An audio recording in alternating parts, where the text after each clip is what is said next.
In the wake of Hamas's 7th of October attack on Israel, fears of a regional war escalated dramatically.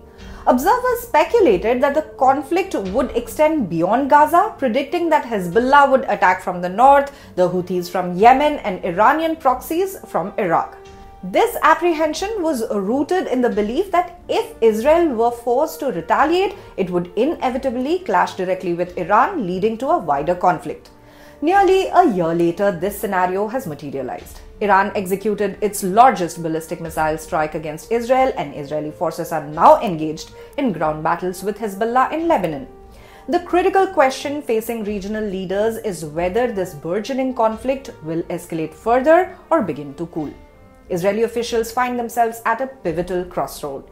In April, following an Iranian missile attack in retaliation for an Israeli strike on its consulate in Damascus, Israel chose a restrained response, striking only an Iranian air defense installation. However, the missile assault from Iran this week marked an unprecedented level of aggression. While Israel successfully intercepted the majority of the missiles launched, the attack still raised alarms, resulting in minimal damage and the tragic death of one individual, a Palestinian man struck by shrapnel in the West Bank.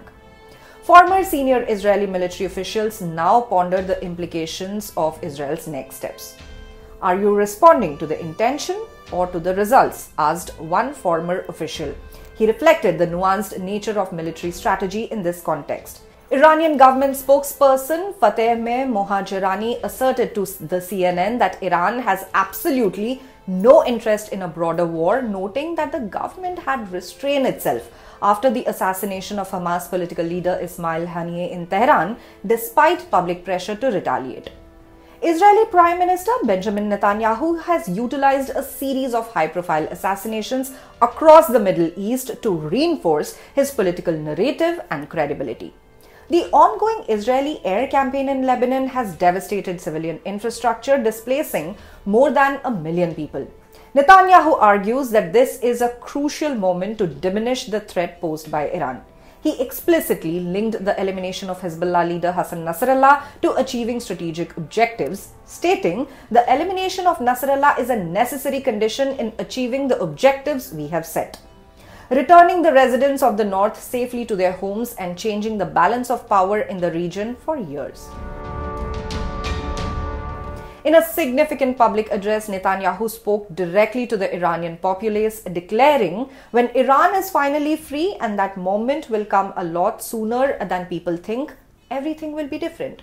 This sentiment resonates with the Israeli public, many of whom support a more aggressive stance against Iran. Former Prime Minister Naftali Bennett has been particularly vocal, advocating for a maximalist approach to Israel's response. He proposed that Israel should target Iran's nuclear facilities, which have long been a source of concern for Israel, as they could facilitate Iran's development of nuclear weapons, an assertion Iran has consistently denied. Bennett contended to CNN, "Sometimes history knocks on your door and you have got to seize the moment. If we don't do it now, I don't see it ever happening." Bennett's assertion that Iran's two primary proxies, Hamas and Hezbollah, are currently temporarily paralyzed supports his argument for immediate action. He likened the situation to a boxer incapacitated in the ring, emphasizing the urgency for Israel to capitalize on Iran's current vulnerability. However, any military response carries inherent risks. While Hezbollah appears weakened, the extent of its remaining capabilities remains uncertain. US intelligence assessments indicate that if Iran could rapidly pursue nuclear weapons, if it chose to do so, adding another layer of complexity to the situation. Any escalation in this conflict could spiral beyond control, drawing in regional allies and possibly implicating global powers. Former military officials present divergent strategic viewpoints on how Israel might respond. Some suggest a measured approach targeting specific military infrastructures in Iran, similar to Israeli operations in Yemen. This strategy would align with previous Israeli bombings of Houthi-controlled locations, aiming to disrupt Iran's ability to project power through its proxies. The extent to which Israel's key ally, the United States, supports its military actions will significantly influence the operational decisions made by the Israeli leaders.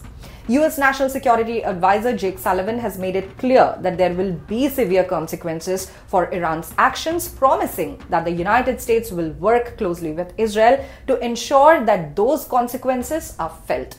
He said, and I quote, "It is too early for me to tell you anything publicly in terms of our assessment or in terms of what our expectations are of the Israelis or the advice that we would give them." Sullivan added, highlighting the complex nature of international diplomacy amid the Middle East tensions. As the situation evolves, Israel finds itself at crossroads, grappling with critical decisions that could shape the future of its national security and the broader geopolitical landscape in the Middle East. Balancing the desire for military action with the potential for a wider regional instability poses a formidable challenge for Israeli leaders who must navigate this intricate wave of alliances, threats, and opportunities with care and strategic foresight. The coming days and weeks will be crucial in determining the trajectory of this conflict and its implication for regional stability in the Middle East.